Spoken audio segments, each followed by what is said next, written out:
Buenos días, queridos estudiantes. Disculpen por la tardanza, pero tuve una llamada. Miren, me comunican que no sé si ustedes ya han formado los grupos. Solo ahora acaban de decirme eh, que los estudiantes deberían formar sus grupos de 16, algo así, de 16 estudiantes para el laboratorio. No sé si ustedes lo han hecho. Ok, por favor, alguien me puede comunicar, el responsable. Buenos días, profesor.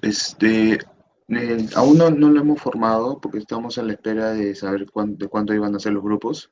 De Y 16 me comunica el profesor Viviano, algo así. Así que me ha ya, pedido, o sea, me ha pedido que acá en salón, bueno, en este caso tú, entonces, les Martín, forman los grupos de 16 estudiantes. Entonces, imagino que una vez que tengas la lista, me lo envías y yo se lo envío al profe, ¿no? el horario va a ser igual, de 8 a 10 para el Ah, laboratorio. el, ojo, el grupo que me toque a mí, porque todavía estoy a la espera que me comuniquen si me van a asignar o no el grupo del laboratorio, porque en la distribución de carga horaria figuraba así, pero o sea, como ya tengo dos cursos, no sé si me van a asignar, pero de todas maneras, si es que me asignan ese grupo de laboratorio, yo se los comunico al grupo que me va a tocar, ¿no? Porque tendría que hablar con los chicos que me toque, o sea, el grupo que me toque. Pero el que va a hacer la distribución, qué sé yo, de los grupos de laboratorio, parece que es este profesor, Viviano, ¿no? O sea, eso es lo que yo he conversado aquí con el profe, que por favor me ha pedido acelere eso de la formación de los grupos. Correcto. O sea, ambos laboratorios van a ser igual. O sea, a lo que me refiero es eso. Ambas secciones van a ser a la misma hora. Imagino yo, porque francamente no manejo bien esta cosa de los laboratorios, ¿ok? Eh, Imagino yo que así será, porque si va a ser por palabra del profesor Viviano, va a ser virtual. Entonces, obviamente, si van a ser dos profes, los dos profes ponen a la misma hora, porque van a ser virtual. Ahora, si obviamente fuese en físico, obviamente tendría que ser por turnos, ¿no? Entonces, a ver, primero traté de formar esos grupos y ya, pues le pregunto cómo va a ser la mecánica, o sea, el mecanismo por el cual uno va a escoger un grupo, el otro grupo y cómo se va a desarrollar. Entonces, ya eso lo vemos, pues. Pero en primera instancia traten de formar entonces esos dos grupos de 16, eso me he dicho. ¿Por qué? Porque yo he visto en el Zoom que hay 32 estudiantes matriculados, ¿ok? Entonces me dijo que forme dos grupos de 16, eso es lo que me dijo.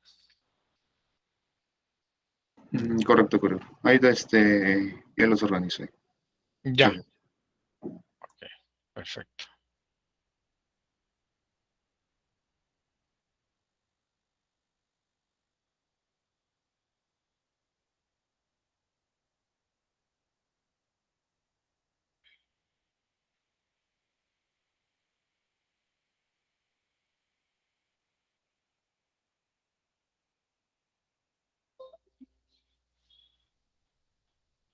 Ok, entonces seguimos adelante con la clase.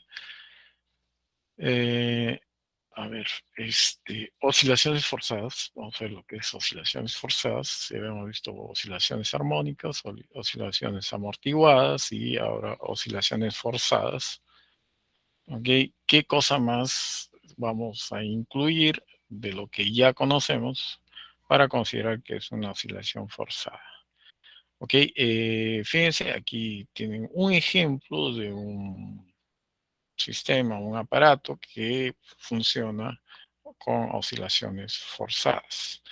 Entonces, este es un compactador de suelo que dicen que funciona mediante una fuerza periódica generada por un motor y probablemente ustedes hayan sido testigos de ese tipo de máquinas, ¿no? Porque podemos ver en las calles, ¿no? Cuando están haciendo trabajos o en construcciones. Entonces, este es un típico ejemplo de oscilaciones forzadas. Ok, ¿qué es lo importante entonces en las oscilaciones forzadas? O sea, dice, es posible compensar la pérdida de energía en el sistema, lo cual, ojo, es normal. Recordemos que toda oscilación, tarde o temprano, va a terminar, ¿cierto? Para un intervalo de tiempo, una oscilación puede ser considerada como una oscilación armónica, o sea, perfecta, ¿cierto? Pero a lo largo del tiempo vamos a ver que esa perfección va y disminuyendo, ¿cierto? Se va a ir amortiguando y tarde o temprano esa oscilación termina, ¿cierto?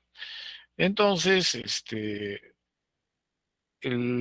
a veces uno requiere que esa oscilación continúe, entonces se aplica, ¿cierto? Desde el exterior, así se dice, ¿no? Externamente, una fuerza externa que impulse otra vez o avive ese movimiento oscilatorio. Entonces, la amplitud del movimiento va a permanecer o tratamos de que sea constante, ¿ok? Si la energía de entrada por ciclo, o sea, por cada periodo, es exactamente igual a la disminución de la energía mecánica. Claro. ¿Ok? Y eso lo vamos cuadrando, pues, ¿no? Vemos que cuánto, cuánto de impulso necesitamos para mantener el mismo ritmo, entonces poco a poco captamos eso, la magnitud que tenemos que inyectar, ¿cierto? O sea, la energía, en otras palabras, para que ese movimiento se mantenga, pues, como siempre, ¿no? Entonces, la energía entonces que va a impulsar va a reemplazar la energía que se pierde. Este equilibrio entonces de energía se alcanza, dice, luego de un cierto tiempo. ¿Ok? Si, digamos, un sistema al inicio, cuando tratamos, ¿ok? De que la energía que se proporciona a través de una fuerza impulsora, ¿cierto? Eh, actúa sobre un sistema, al inicio siempre va a haber un reacomodo, vamos a decir así, hasta que el sistema pues alcance un estado de actividad, ¿cierto? Sin cambios, ¿ok? O sea, sin sobresaltos, fuera de lo normal. Entonces, ese tipo, ese estado donde el movimiento se puede considerar constante o casi constante, se le conoce como estado estacionario. ¿Ok? Estado estacionario. No es estacionario quiere decir que digamos, los parámetros se mantienen constantes. O sea, hay movimiento, ¿no? No quiere decir que se llega a un reposo, sino se llega a un equilibrio, vamos a decir, equilibrio termodinámico, ¿cierto? Donde la pérdida de energía es reemplazada por una energía equivalente, de tal manera que el sistema no cambie en su movimiento, ¿no? Ese es un estado estacionario.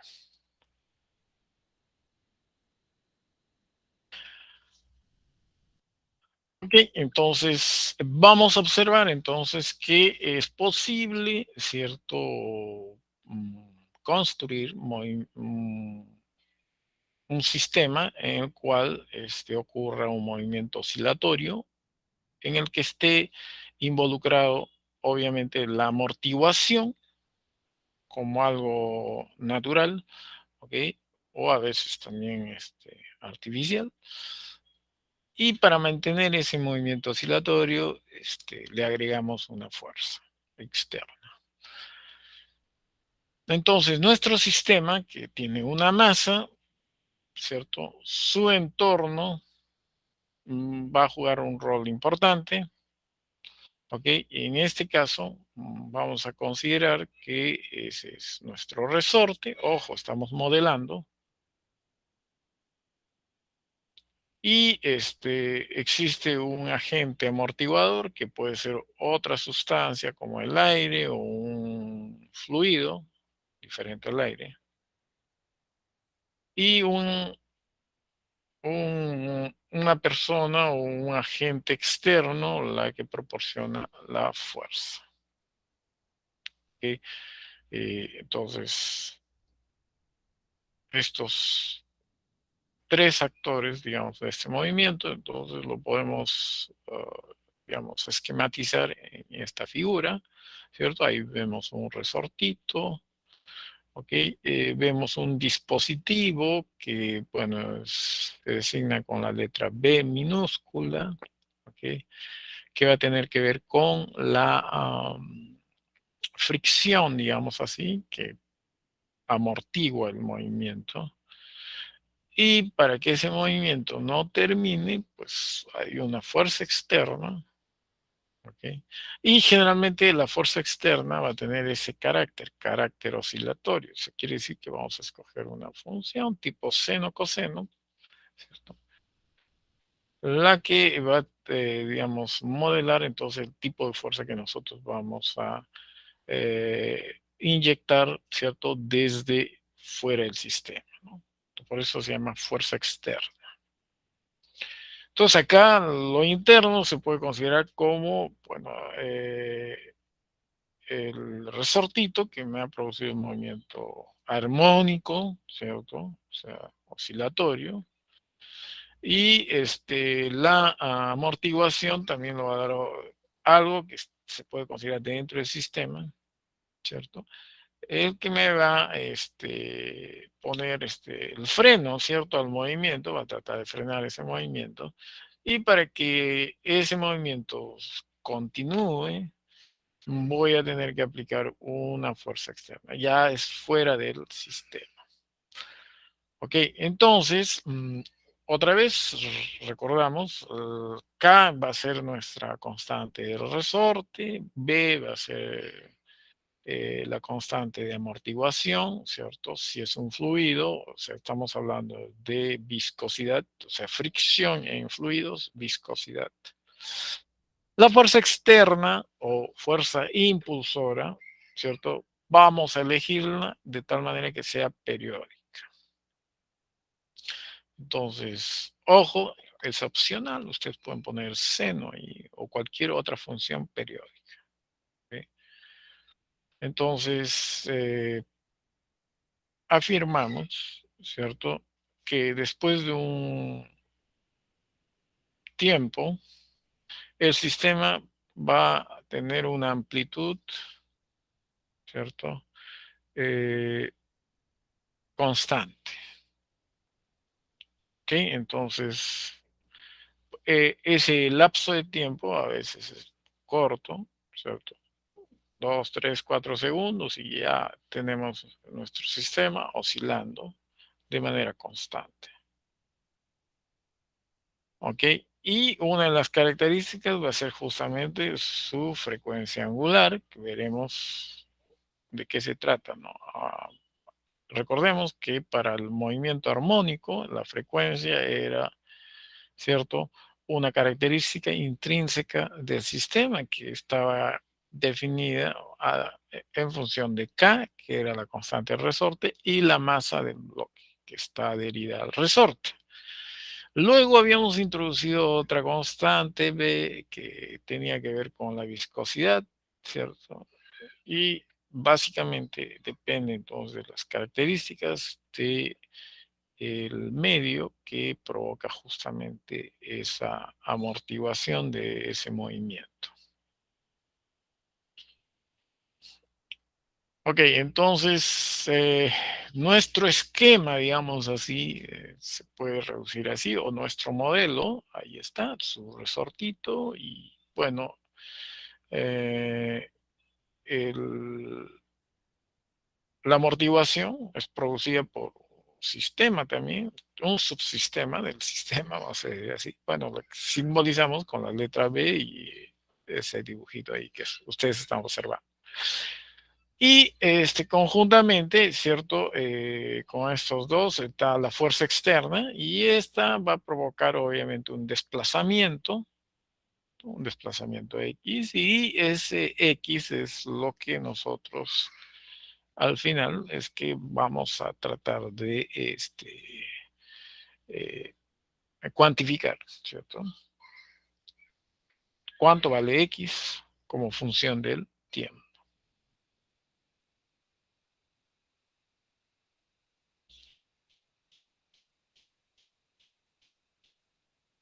Ok, entonces hay tres elementos, entonces, ¿cierto? El resorte, ¿cierto? La fuerza elástica, la fuerza de amortiguación, o mejor dicho, la amortiguación del movimiento y la fuerza externa. Tres elementos importantes que van a conformar lo que es el movimiento oscilatorio forzado. ¿Okay? Forzado. Entonces, vamos a ver entonces nuestra ecuación diferencial. Prácticamente ustedes ya la conocen, la ecuación diferencial, porque ustedes han visto primero la ecuación diferencial para el movimiento armónico, luego para el movimiento armónico amortiguado y ahora adicionalmente el forzado. Entonces, postulemos que la fuerza externa entonces, es periódica.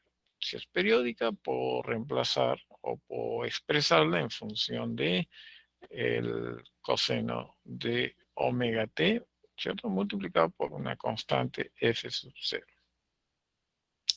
Ojo, si eso es así, entonces debemos de suponer,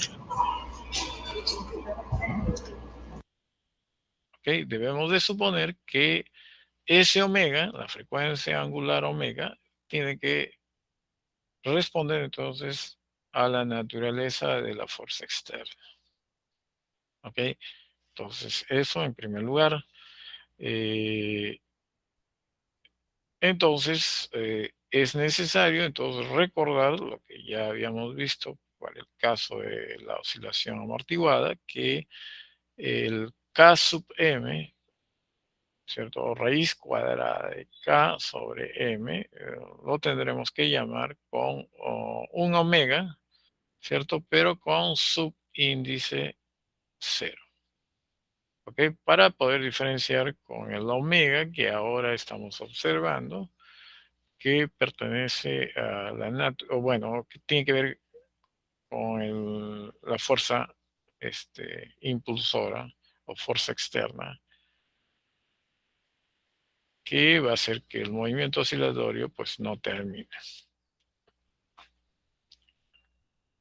Ok, entonces, si hacemos nuestro DCL, diagrama de cuerpo libre para nuestro sistema, entonces las fuerzas KX, que tiene que ver con el resortito, eh, B y V sub X, que tiene que ver con la amortiguación, recordemos B, la constante de amortiguación, y V sub X, V sub X, ¿cierto? La velocidad del cuerpo. Entonces, ahí tenemos entonces la fuerza externa, tres fuerzas. La fuerza impulsora, decimos que es periódica, ¿cierto? Ahí. Entonces, de la segunda ley de Newton, fuerza resultante igual masa por aceleración, tenemos que nuestra ecuación diferencial ahí va a tener entonces tres términos a la izquierda, ¿cierto? Menos Kx, la fuerza elástica, menos BV sub X, ¿ok? El término de la amortiguación, ¿ok? Y F sub 0 coseno omega t, que viene a ser entonces la fuerza externa.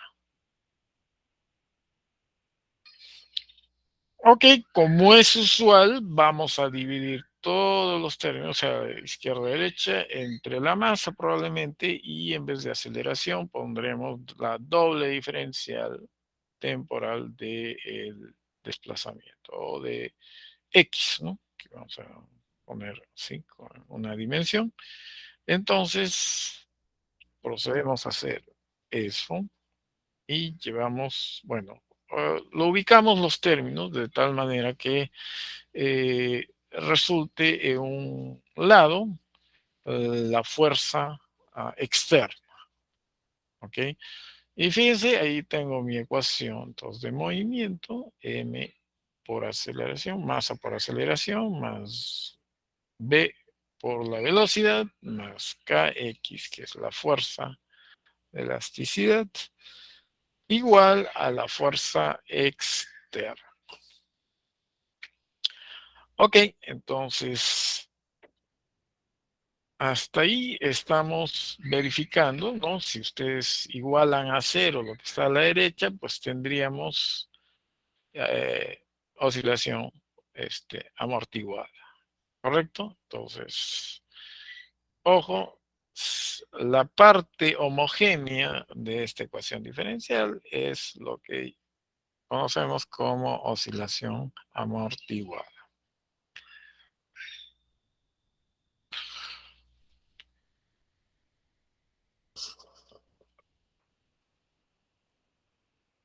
Ok, esta es otra manera de llamar K sobre M, porque M puede haberlo pues, en el denominador de K, ¿cierto? Ese va a ser omega sub 0. Okay. Entonces, omega sub 0 es K sobre M, como siempre. Ahora, fíjense una oscilación con soporte periódicamente desplazado. También puede, digamos, simular una oscilación forzada. Igual, fíjense, nosotros habíamos visto este modelo anteriormente, ¿cierto? En el que pues ahí teníamos la fuerza elástica, la fuerza producida por la viscosidad y la fuerza externa, ¿cierto? Entonces, eh, bueno, acá nos incluyen incluso las fuerzas en la dirección vertical, que se anulan mutuamente, ¿ok? Este modelo acá, habíamos dicho, nos producía esta ecuación diferencial, ¿ok? La cual, o el cual podría reproducirse o copiar también utilizando este modelo, ¿ok? En el que en lugar de la fuerza externa, puedo utilizar, digamos, un resorte adicional, ¿cierto? Que me produzca, o un dispositivo tal que me produzca un desplazamiento periódico, ¿cierto? También es posible, ¿ok? Bueno, algunos aparatos, ¿cierto? Funcionan así, ¿ok? Ya esta fuerza externa, digamos, está incluida dentro del sistema, de tal manera que adicionalmente al resortito y a la amortiguación, ponemos un dispositivo que haga que el sistema se desplace una determinada magnitud, ¿cierto? Y esa magnitud delta es un delta sub 0 por coseno omega t, que es básicamente, digamos, otro modelo, pero en el cual la fuerza externa, digamos, no aparece, pero es reemplazada por un término semejante, solamente que está, digamos, incrustado dentro del sistema.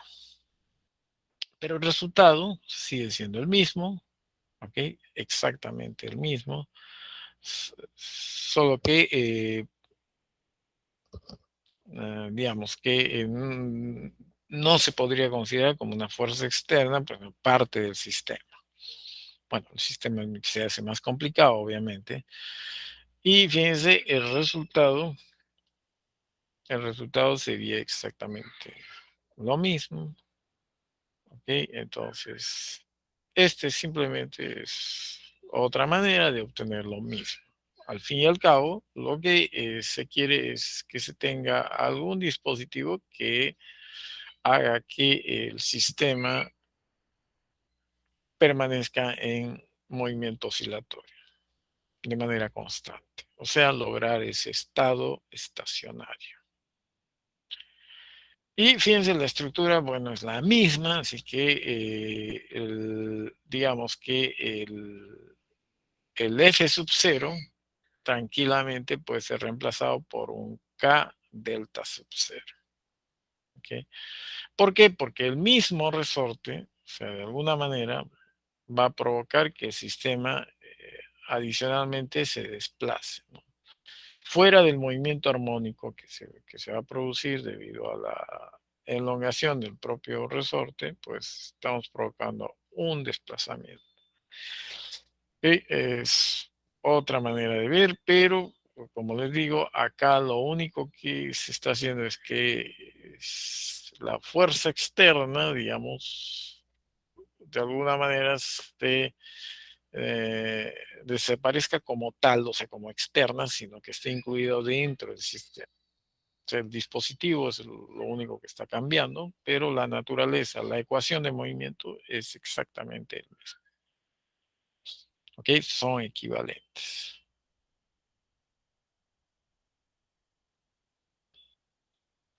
Ok, entonces, ¿se puede construir así un sistema? Por supuesto, muchos aparatos funcionan así. Simplemente hay que tener en cuenta la equivalencia, o sea, equivalencia matemática es la misma. Ok, los efectos transitorios. A veces es importante tener en cuenta esto, sobre todo cuando se manejan oscilaciones forzadas. ¿Qué quiere decir una solución transitoria? ¿Ok? Antes de que esa fuerza impulsora, esa fuerza externa, ¿cierto? Eh, actúe y haga que el sistema, ¿cierto? Empiece a moverse de manera constante, va a haber un rango de tiempo, ¿cierto? Un intervalo de tiempo en el cual el sistema va a ser una especie de transición, ¿okay? A ese estado estacionario. Entonces, esa transición obviamente va a ocurrir de manera, pues, brusca, digamos así, o sea, va a haber un pico de repente exagerado, luego disminuye hasta que se adecue a un valor constante y luego ya, pues el sistema es totalmente predecible. ¿Por qué? Porque ya sé cómo se va a mover. Entonces, consideremos que para este sistema va a haber esos efectos transitorios. Ahora, bueno, ahí en la parte de abajo nos dicen, ¿no? Sí, ¿por qué pueden ser peligrosos los efectos transitorios? Bueno, de peligrosos podemos solo atenernos, ¿cierto?, al hecho de que esa amplitud del movimiento al inicio puede llegar a ser una magnitud muy grande, ¿ok? Que puede provocar, digamos, la destrucción misma del sistema. ¿Por qué? Porque un movimiento exagerado, ¿cierto?, hace que el sistema colapse, ¿cierto? Entonces, obviamente, eso no queremos si queremos obtener un estado estacionario en el cual el movimiento oscilatorio puede ser caracterizado, ¿cierto?, con los parámetros que nosotros ya lo conocemos. En el gráfico, ¿cierto?, que ustedes están observando, ese efecto transitorio, ustedes lo van a observar solo al inicio, ¿ok? y ustedes van a ver entonces una desproporción entre las amplitudes, ¿no? Parece para diferentes tiempos, ¿ok? Y no se vuelve a repetir hasta que alcancemos, ¿cierto? Un estado en el cual pues la amplitud va a permanecer constante, entre otras cosas, ¿no? Que fácilmente se puede observar en el gráfico.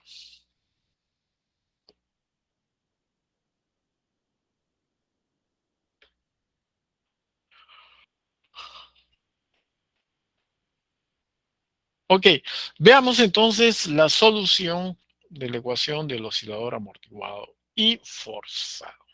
Ok, recordemos que nuestra ecuación, aquí está, cualquiera de las dos que están en ese recuadro, son muy parecidos a ecuaciones que nosotros ya hemos resuelto, a excepción del término de la fuerza externa.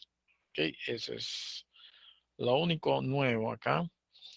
Y fíjense, la solución de la ecuación entonces va a tener la misma forma que a la que estábamos acostumbrados, o sea, incluso aparentemente más sencillo que con respecto al movimiento armónico amortiguado.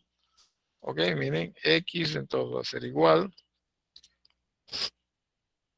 a que vendría a ser la amplitud, ok, coseno omega t menos phi.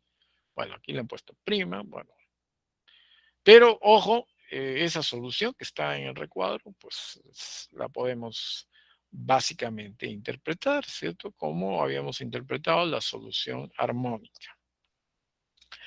Entonces, la elongación del oscilador forzado va a estar dado por una amplitud. Y ahí viene el gran detalle, ¿cierto? Recordemos que la amplitud, para el caso de la oscilación amortiguada, nos daba una expresión, o sea, una función exponencial cuyo exponente iba con signo menos, por lo tanto la amplitud con el tiempo iba disminuyendo exponencialmente.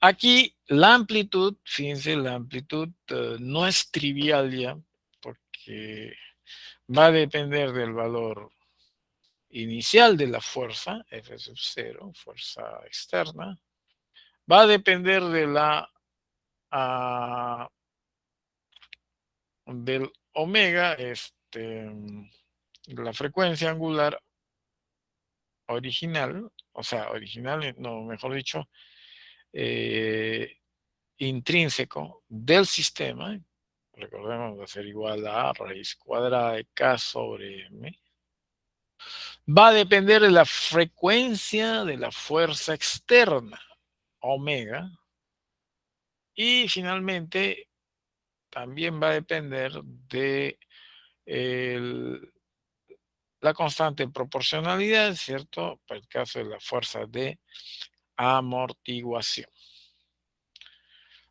Entonces, la amplitud va a tener entonces esta fórmula.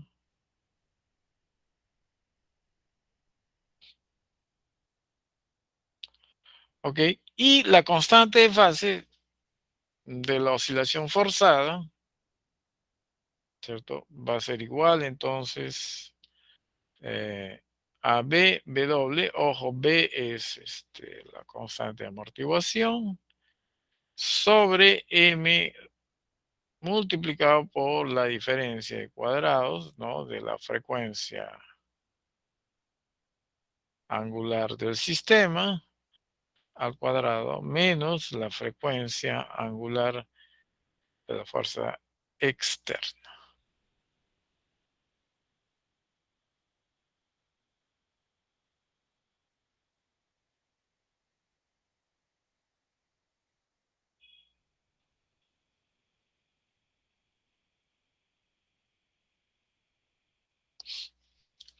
Ok, entonces ahí tenemos entonces la solución. Aparentemente es mucho más fácil que el amortiguado, pero digamos que aquí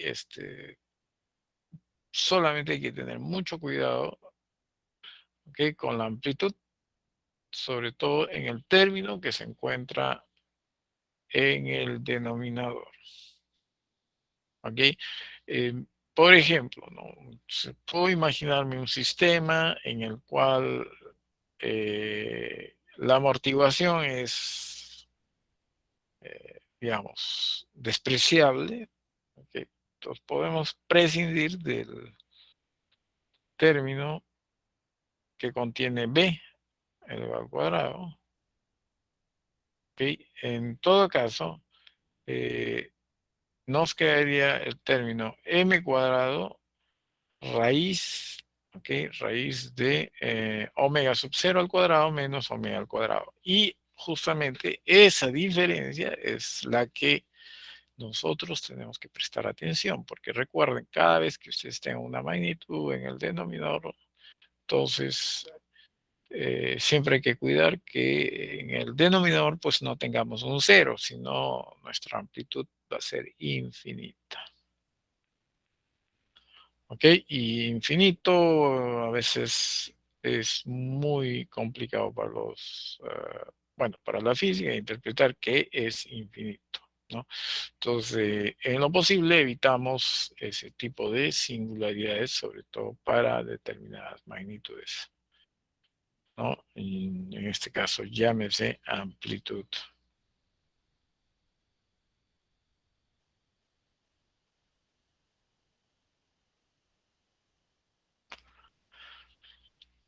Ok, a ver, aquí tienen entonces un ejemplo para que todos ustedes, por favor, procedan a resolver.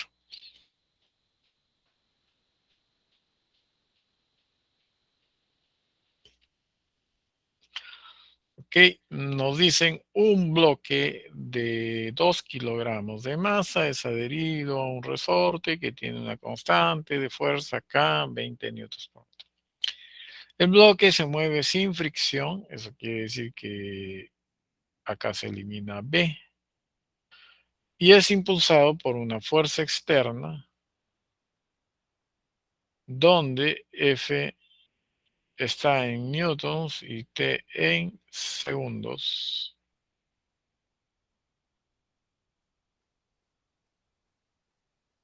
Ok. Mm, T en segundos y nos piden determinar la frecuencia angular natural del sistema, la frecuencia angular de la fuerza impulsora, ¿ok? Y la amplitud del movimiento en el estado estacionario.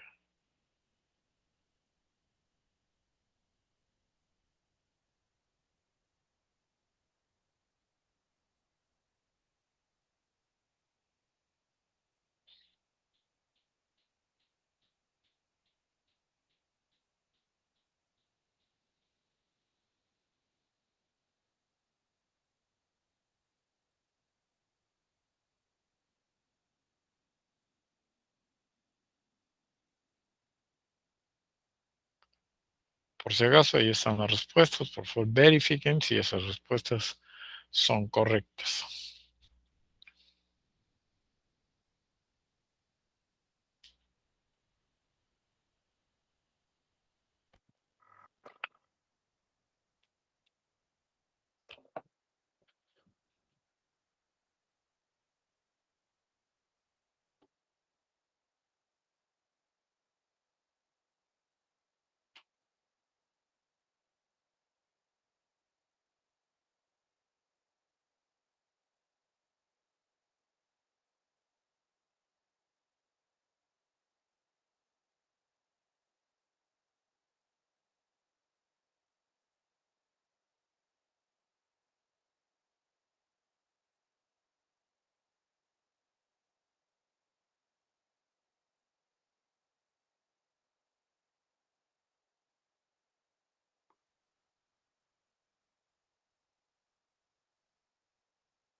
Ok, quería mencionarles acá el valor que puede tomar la amplitud si es que la frecuencia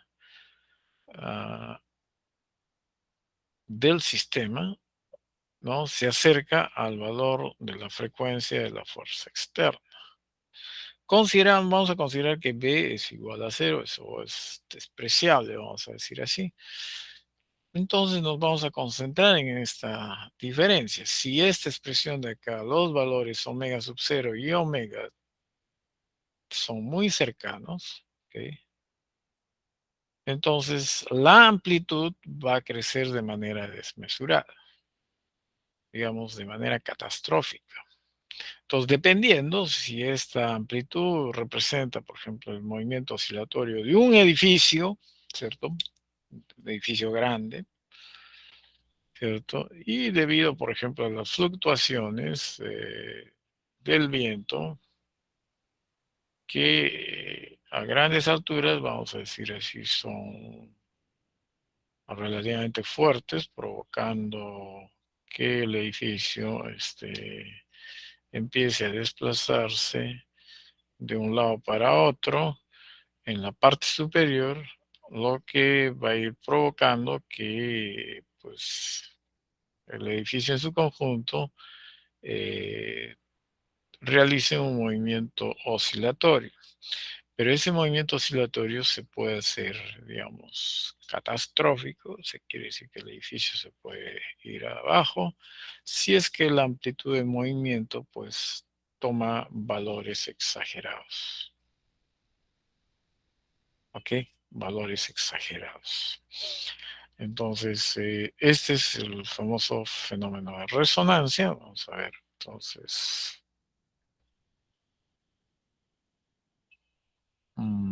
video, a ver,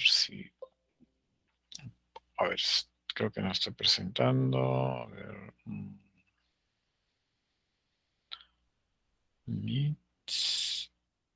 Ok, vamos a dejar de presentar y vamos a ver una pestaña, creo que es. Ok, este es el caso del puente de Tacoma Narrows, que sufrió un colapso, ¿cierto? Impresionante. Vamos a ver.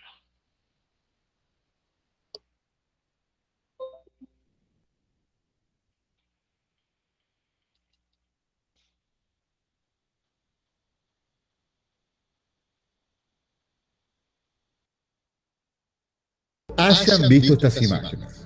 Si no lo hicieron, les aclaro que no pertenecen a ninguna película. Lo que están viendo es real. Lo que no muchos saben es la historia que se esconde detrás. Pero no te preocupes, que en este video te la voy a contar. Porque hoy, en Historias Express, hablaremos del colapso del puente de Tacoma.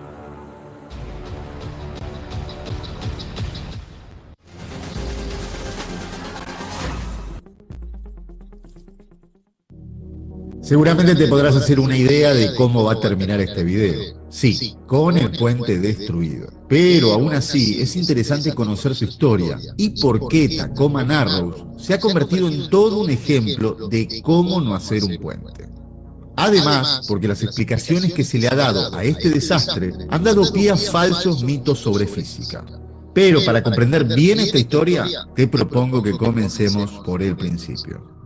Todo se remonta al año 1938 en Washington, donde se hablaba, desde hace un tiempo, de la posibilidad de construir un puente que uniese la ciudad de Tacoma con la península de Kitsap. La falta de fondos hizo que fuese difícil llevar a cabo el proyecto. Pero finalmente, Leon Moisés, diseñador del Golden Gate y el puente de Manhattan, presentó una idea donde a cambio de reducir algunas de las especificaciones, el puente se podría construir relativamente más barato. Y así fue que tan solo 2 años después, el 1 de julio de 1940, se inauguró el puente Tacoma Narrows.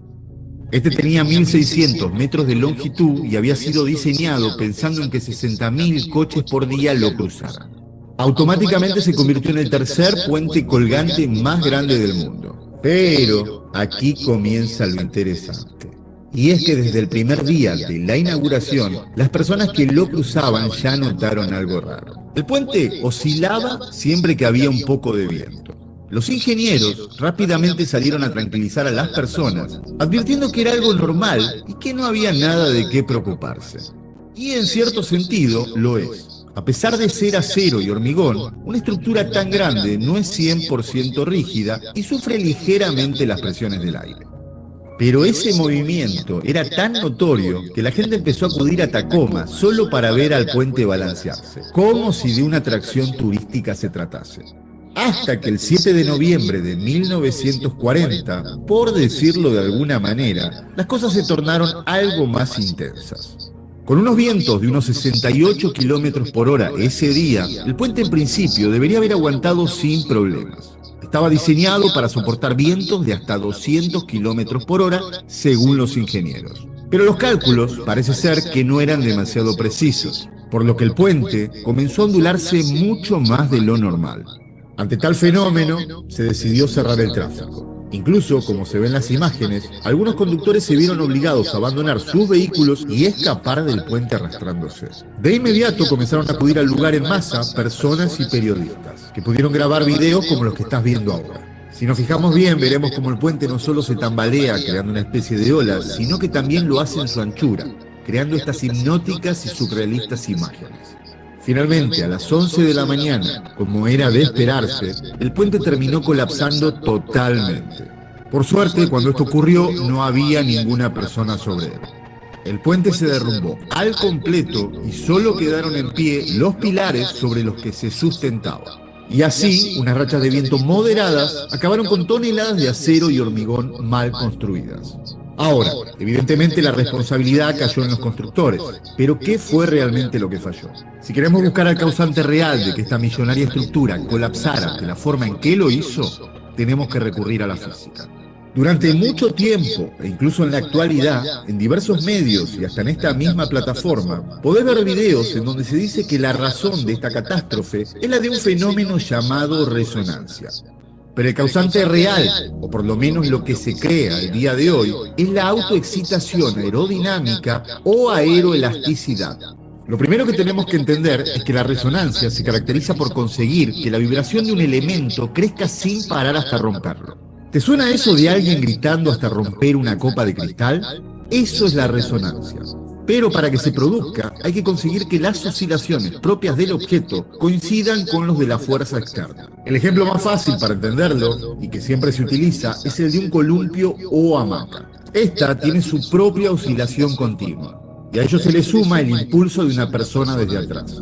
Este impulso se hace en concordancia con el balanceo del columpio, para que comience de forma suave y cada vez más fuerte.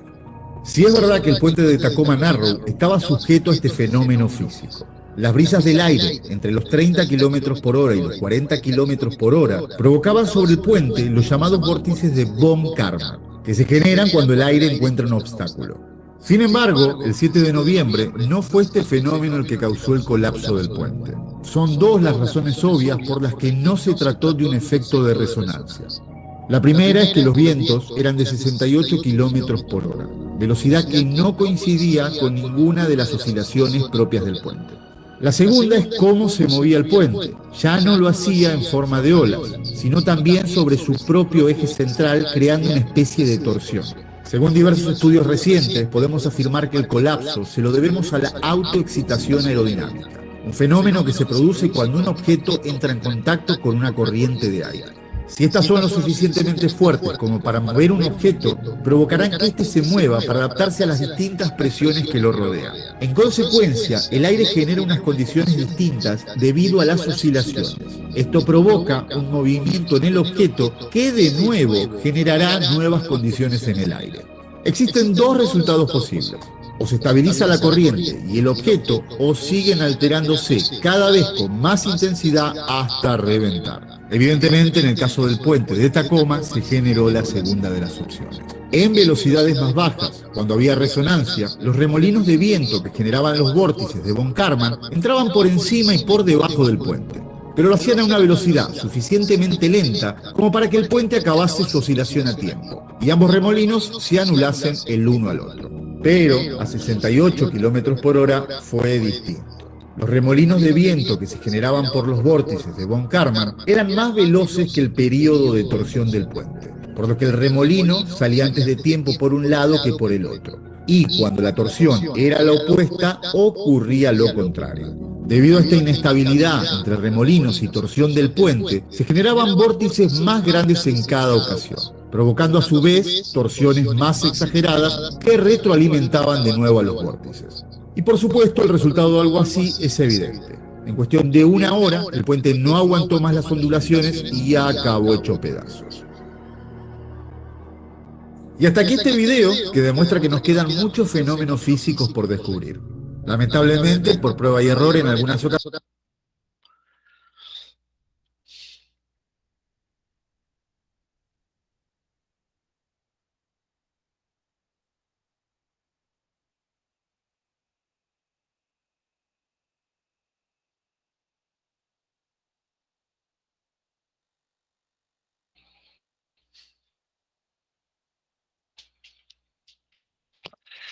Ok, entonces aquí vieron una explicación, bueno, algo de resonancia, aunque dicen que la causa del colapso, pues otra cosa, pero básicamente, pues, la destrucción, o sea, la causa que provoca uno u otro efecto, pero vieron, um, de todas maneras se veía un fenómeno de oscilación ahí. Ok, el sistema era el puente, obviamente la fuerza externa se podría considerar entonces el viento. Y eso es lo que ocurre normalmente en los edificios altos, ¿no? Entonces, los que construyen los edificios obviamente tienen que tener en cuenta este tipo de fenómenos, entonces tienen que tener en cuenta entonces que una fuerza producida por el viento puede ser capaz de provocar eh, este tipo de movimientos. Entonces la idea es que pues las frecuencias de la fuerza externa y la frecuencia interna, vamos a decir, o intrínseca del sistema, pues en ningún momento lleguen a ser cercanos, porque si no esto provocaría pues una amplificación de la amplitud y que para estas estructuras significan pues un grave peligro, ¿no? Para la estructura misma del sistema, que en este caso son los edificios, ¿ok?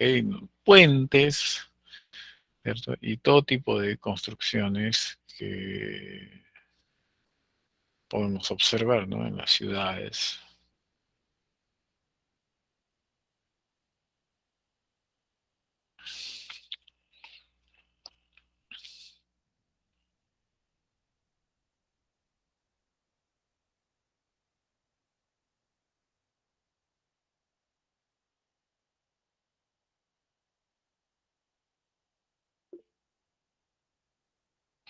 A ver, Luis Martín. Sí, profesor. Entonces, en la resonancia se van a dar siempre que la frecuencia natural sea mayor a la inducida, o era al revés. No, simplemente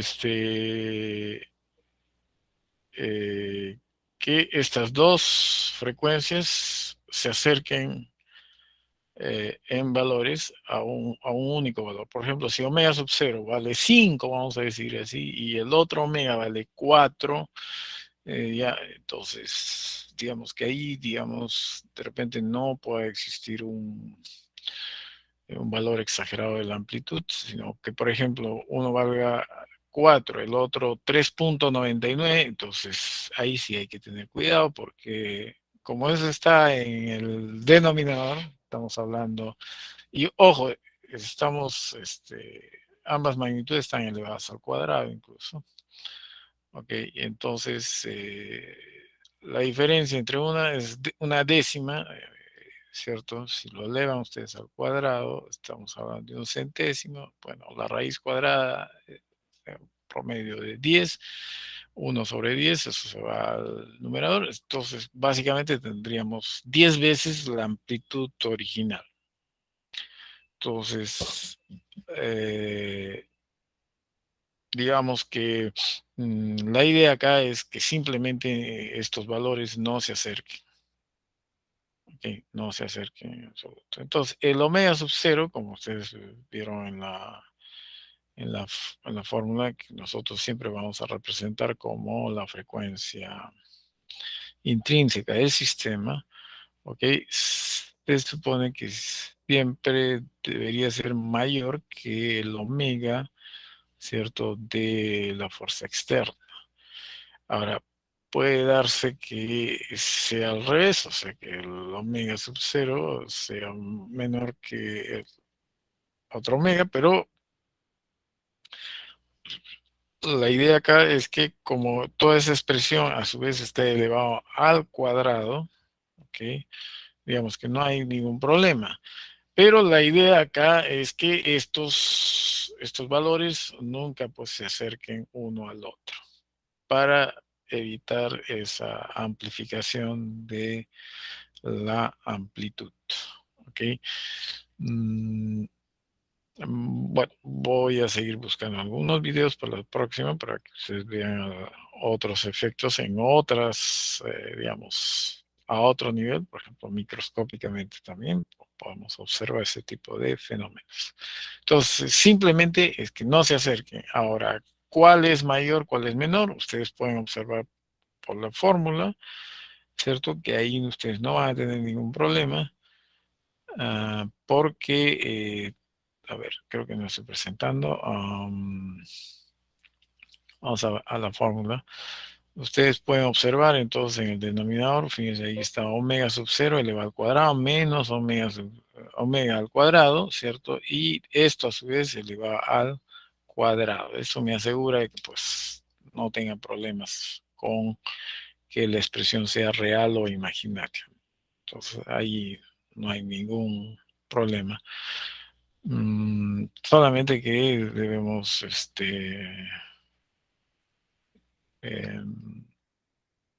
evitar que pues la frecuencia este, intrínseca del sistema no se acerque al valor de la frecuencia externa o al revés, ¿no? Dependiendo, porque la frecuencia intrínseca es algo que es intrínseco al sistema. Lo que podríamos variar es la fuerza, la frecuencia de la fuerza externa, ¿cierto? Y que no haya esa coincidencia. Pues si hay una coincidencia, vamos a provocar entonces una catástrofe. ¿No? Catástrofe en el sentido en que quisiéramos que el sistema no se destruya, por ejemplo. Pero recordemos que es relativo eso, porque nosotros, por ejemplo, a nivel microscópico buscamos justamente la coincidencia. O sea, a propósito hacemos ciertos que se acerquen esas dos frecuencias para que haya un fenómeno de resonancia, porque lo que queremos es una amplificación de tal vez de una radiación como el que se utiliza en resonancia magnética. Entonces, queremos amplificar ese resultado. Entonces, justamente eso nos sirve para poder obtener imágenes, ¿no?, de estructuras a nivel microscópico, ¿ok? Con el uso de la radiación electromagnética.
Ok, entonces,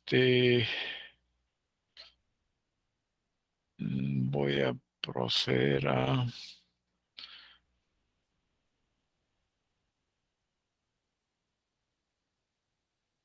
pasar la lista. Un momentito, por favor.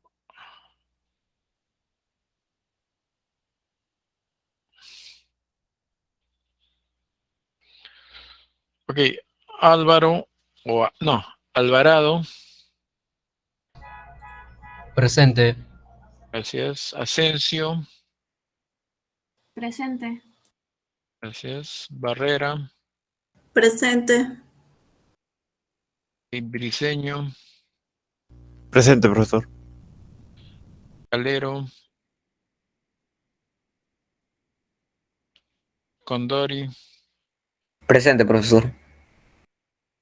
Chupica, Presente. gracias. Chura, Presente. Coloma, Presente. gracias. Córdoba, Presente. gracias. Desposorio, Presente, profesor. gracias. Félix, Presente. gracias. Fernández,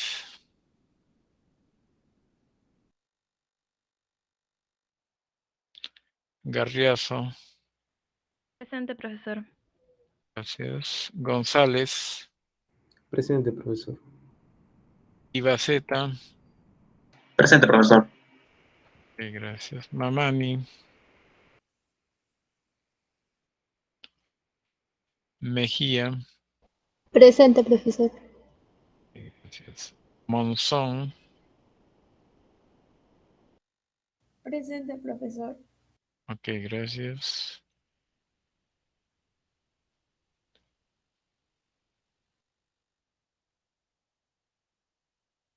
A ver, creo que Calero está Profesor. haciendo. Sí, sí, ya te puse.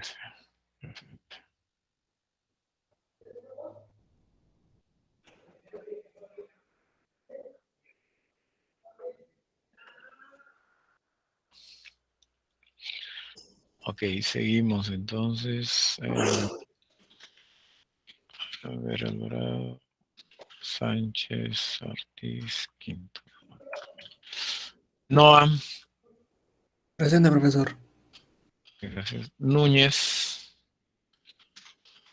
El alumno comentó que ya no va a estar en esa sección. ok, gracias por avisarme. Entonces vamos a.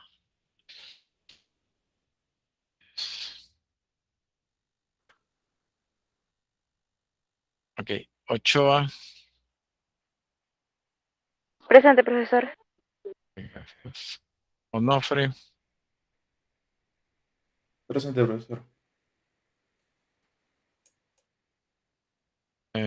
Ortiz, Presente, profesor. gracias. Oteiza, Presente, profesor. gracias. Quinto, Presente, profesor. Reyes, Presente, profesor. gracias. Sánchez y Nostroza, Presente, profesor. y Sánchez Vega, Presente, profesor. Surco, Presente, profesor. gracias. Vargas, Presente. gracias. Vera, Presente. gracias. Ok, por favor, entonces seguir las instrucciones de Luis Martín para la conformación de los grupos. Ok, entonces, fíjense, el miércoles vamos a ver solo problemas, seminario de problemas, oscilaciones, para completar el ciclo de oscilaciones. Solamente problemas, ¿no? O sea, ya nada de teoría, solo problemas. De tal manera que vamos, digamos, preparándonos para la práctica calificada del viernes.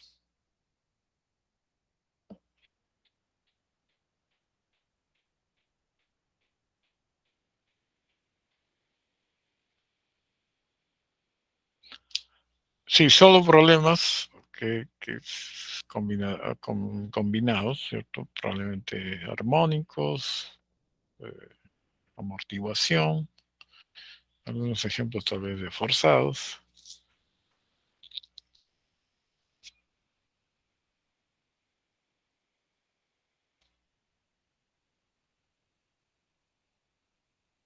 Ok, entonces, gracias por la pregunta, Guiomar. Ok, entonces, lo único que les pido, entonces, simplemente las ecuaciones, tener en cuenta las ecuaciones, la estructura de la solución, ¿cierto? Manejar las condiciones iniciales a nuestro favor, pues generalmente esa es la parte más delicada de las soluciones que podamos escribir para las oscilaciones armónicas, amortiguadas o forzadas. Porque estas nos van a permitir hallar los parámetros que desconocemos de ese movimiento, ¿ok? De ese movimiento oscilatorio. Y a partir de ahí ya ustedes pueden responder a cualquier pregunta. Tanto porque ustedes van a tener la solución con todos los parámetros conocidos. Y la pregunta que siempre les van a hacer es ¿en qué posición, por ejemplo, se encuentra el sistema, la masa, al cabo de 10 segundos, al cabo de una hora? ¿Cierto? ¿Cuál es su velocidad en ese instante de tiempo? ¿Cuánto vale su energía cinética en ese instante?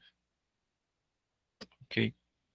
Y preguntas de ese tipo, ¿no? Entonces, teniendo ustedes la solución, o sea, la posición del sistema con función del tiempo o desplazamiento del sistema con posición del tiempo. De ahí ustedes pueden responder entonces a cualquier interrogante.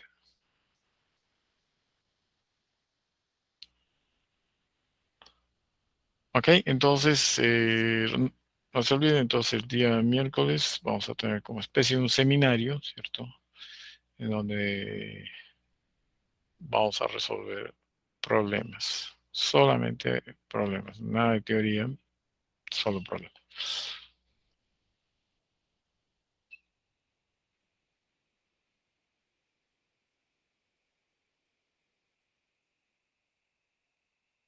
Ok, ¿alguna pregunta, duda?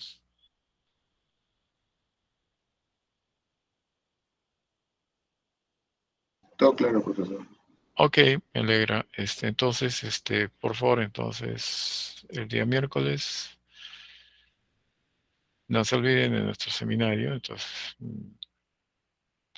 a ver si voy a tratar de colgar antes de la clase los ejercicios para que de repente ustedes me ayuden a ir resolviendo, cosa que resolvan más ejercicios en ese seminario. Ok, gracias entonces. Yomar, a ver, está levantando la mano. Sí, profesor. Tengo una pregunta. Bueno, es sobre una ecuación que mostró en las diapositivas y la he comparado con una ecuación que encontré en el libro de Serway y hay una diferencia. ¿Se lo puedo mostrar? Pues claro. Ok, un momento.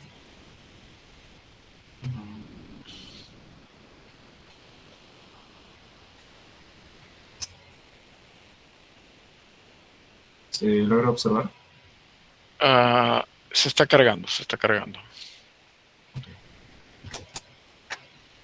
Esta ecuación para la amplitud. Ya. Sí, encontré la diferencia en que en su ecuación aquí pone W sub 0 y acá pone W en la que muestra en su diapositiva. Ajá. ¿Cuál es la correcta? Ahí no hay problema porque todo está elevado al cuadrado. El problema sería si no estuviese elevado al cuadrado, ahí sí yo te tendría que indicar que omega sub 0 o omega siempre tendría que ser mayor que 0. Puede ser que si ustedes llevan a cabo su deducción, el omega sub 0 aparezca con el signo menos, pero ojo, las dos expresiones, o sea, el omega al cuadrado menos omega sub 0 al cuadrado, todo elevado al cuadrado, por eso es que ahí se explicita que todo eso está elevado al cuadrado para poder eliminar la posibilidad de obtener un valor imaginario, pues, ¿no? Por ejemplo, si b es igual a 0 y uno de ellos fuese mayor, el que por ejemplo es negativo, y no estuviese elevado al cuadrado, entonces ahí yo tendría problemas con la amplitud. Entonces, en la solución, ojo, en la solución, se ha tenido en cuenta eso y por eso se eleva al cuadrado. ¿Ok? Ahí no hay problema. ¿Ok? Ok, profesor, ya quedó Sí, claro. en absoluto. ¿Ok? Incluso Zerway creo que sí, no me acuerdo si fue de Zerway o otro libro. Pero sí existe esa diferencia. Creo que voy a verificar simplemente en la resolución si hay alguna posibilidad de que uno u otro tenga que estar en el otro lado. Pero desde ya, desde el punto de vista matemático, ¿ok? Ustedes pueden cruzar, o sea, ponerle omega sub 0 al cuadrado menos omega al cuadrado. ¿Ok? Lo pueden hacer porque todo eso está elevado al cuadrado. Listo, profesor. Gracias. Ajá.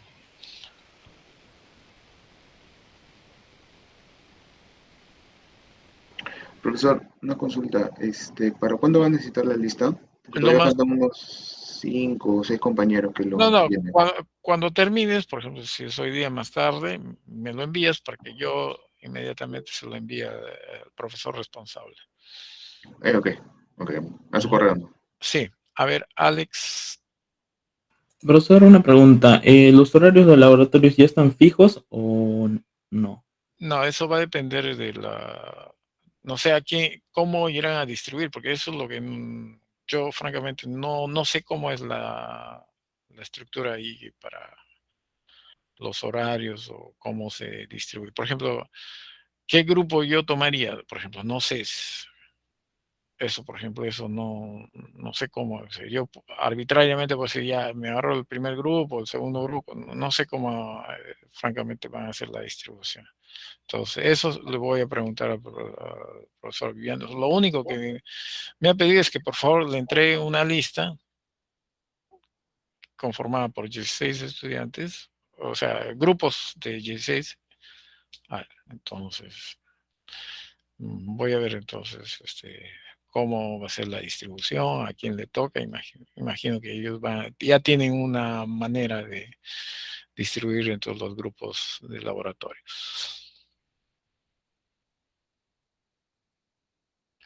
Ok, entonces simplemente es cuestión de preguntarle a este profesor cómo va a ser la distribución de los grupos y cómo se lo van a dar a los profesores responsables de cada uno de ellos. Y probablemente el profesor responsable pues será a cargo y les comunicará que está a su cargo o hará un grupo en Classroom, o sea, una clase, entonces donde ustedes van a estar como invitados, o sea, como hice yo con el curso de física molecular. Entonces, por el momento es todo lo que le puedo decir al respecto.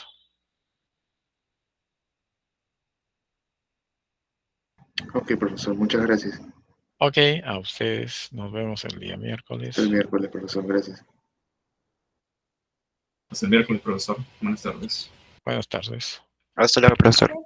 Hasta luego. Hasta luego, profesor.